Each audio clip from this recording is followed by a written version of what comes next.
Thank you once again for tuning into Cinema Central, and if this is your first time tuning into this podcast, here's what to expect. Movies! Movies are awesome, and I love to talk about them, and it's something we can all enjoy and share, and sometimes hate together.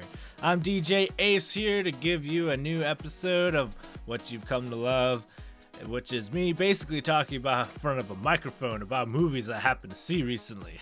This weekend... This is not an April Fool's joke, because we are past that. But this last weekend, Ready Player One came out, and I saw it. And it was a blast, okay? So I'm going to change things up here. This is not going to be this is not going to be I'm sitting here and talking about a movie for 30 minutes kind of a thing. I wanted to switch things up. It's still going to be kind of a review, but this is not the way we're going to do it. This is the 10 reasons you need to see Ready Player One, all right? So before we get into all that jazz, quick synopsis here. So after I saw the trailers for Ready Player One, I was like, I need to go see this movie.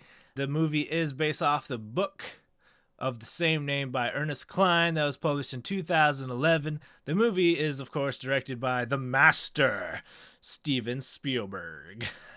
And it's basically a love letter to every pop culture thing you ever enjoyed, ever. Quick synopsis, without spoiling it, no spoilers. The movie takes place in the future in the year 2045 in Columbus, Ohio. The population of what I'm assuming is the world is completely enamored with this virtual world called the Oasis. The creator of the game, James Halliday, put an Easter egg in it for the players to find, and whoever finds it gains control of the Oasis.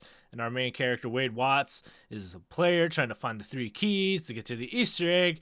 And if you don't know what an Easter egg is, it's basically a thing that is put in a movie or a video game that is kind of a secret and references something else that's kind of cool. So that's my weird interpretation of it. So naturally, I had to go see this movie in Columbus, and I went with my bro, and we went and watched it on the biggest screen we could find, which I would highly recommend you do, because this is a visual experience, I'll tell you that. So, again, instead of doing this normal review business, here are the 10 reasons you need to see Ready Player One. These are only going to be minor spoilers, right? Minor spoilers, meaning if you never watched the trailers, there's going to be spoilers, but if you have watched the trailers, you will be perfectly fine. So here we go with reason number 1. The visual style alone should get you excited for this movie. This movie is absolutely fantastic looking. The race sequence is just completely insane. And also the final battle sequence is also completely insane. And like the entire movie's well, not the entire movie, but I mean, obviously the majority of this movie is animated. Like only like 25% of the film takes place in the real world, which is awesome because all the cool stuff happens in the digital realm anyway. So yeah, it is just a visual experience that you have to experience for yourself on the biggest screen you can find. All right, reason number 2 for a movie about Easter eggs. This movie has a freaking ton of Easter eggs in this movie, okay? Like, it's off the chain. IGN, a news outlet you are probably familiar with, counted 138 Easter eggs on their first run through alone. And there's way more than that. I promise you there are more than that. So it's completely insane. So, like, the main character drives the Back to the Future DeLorean. Like, how cool is that? The Iron Giant is in it. How cool is that? You got references from Halo, Overwatch, anime references, Star Trek, other sci-fi shows. The list goes on, man. And we'll probably be finding new stuff in this movie years from now, okay? Basically, if it was in a game or a movie in the last 20 years, it's probably in this movie. Like, wow. Reason number 3, if you ever played a game or watched a movie in like the last 20 years, you will probably like this movie.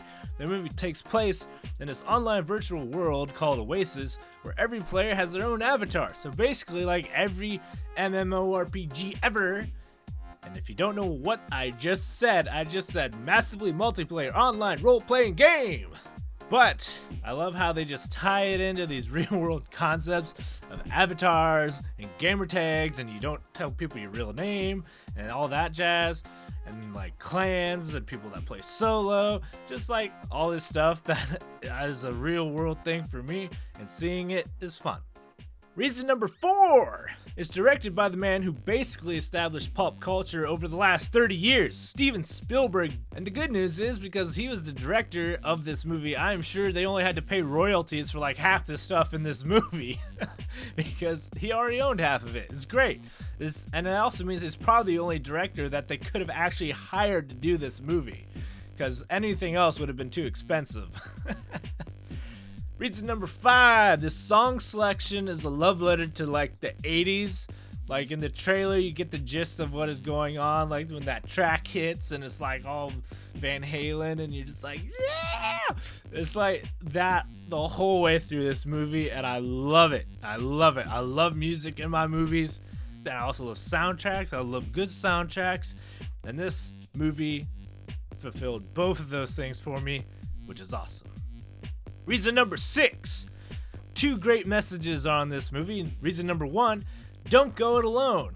Kind of goes back to the gaming thing. Sometimes in games, you literally can't accomplish a task by yourself, but even in real life, sometimes we just have to get together and work together and get along to accomplish a goal, and it's so meaningful, and I love it. And reason number 7 is actually great message number 2. And this one is so important even by modern standards. And I'm not even talking about just gaming. Like even with social media, we need to remember there's a world around us, man. Sure, the world we have, it's not always the best, but you know what? It's the only one we got. So we gotta make whatever we can out of it and turn it into as much of a positive thing as we possibly can, all right? So there it is. Reason number 8. The implications of VR technology in this film is astounding. Like, I'm not even close to being sold on VR, but give it a few more years and we'll see what happens. Bottom line, it's kind of scary, okay? Because like you have all these people wandering around with the virtual reality goggles because they're in the Oasis, and it's like, what? It's like, oh man. Oh, yeah, scary stuff, man. Scary stuff. But the implications, man, are crazy. Reason number 9. New actors! Everybody loves new actors. And we got old actors, reputable actors are in this movie. And I always appreciate when they give new actors a shot at a big budget film. Kind of like how Marvel gives directors a shot at their big budget films. I love how so in this movie, you know, new actors, it's awesome. They do a good job, which is even better. And yeah, it's good fun. I enjoyed it. And reason number 10. I personally did not read the book, but my bro did, and even though they changed the circumstances of a few plot points, it was still coherent and enjoyable to get through. That's according to my brother, and I happen to agree with him because I love this movie from beginning to end. Like, oh my goodness, it was so much fun. Like, a lot of times people are always like, it's not as good as the source material. Well, you know what, man? I'm probably not going to read the source material anytime soon, and I'm saying I enjoyed this movie. So, in conclusion, if you're free, like, in the near future, like on an evening, or like during the day where your movie theater does the cheap tickets or whatever, you know, and you're in the market for a fun film and an enjoyable film, then please check out Ready Player One. So that is my 10 reasons you need to go see Ready Player One.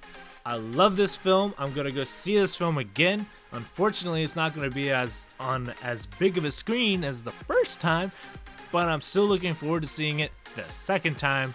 And I hope you go see this movie, support this movie. It's a fun ride if you're like a total nerd like me.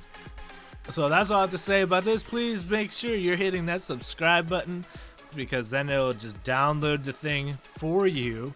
And then I'm over on Facebook. That's where the first place I'm posting new episodes is on my Facebook page, Cinema Central. on Facebook. It's awesome.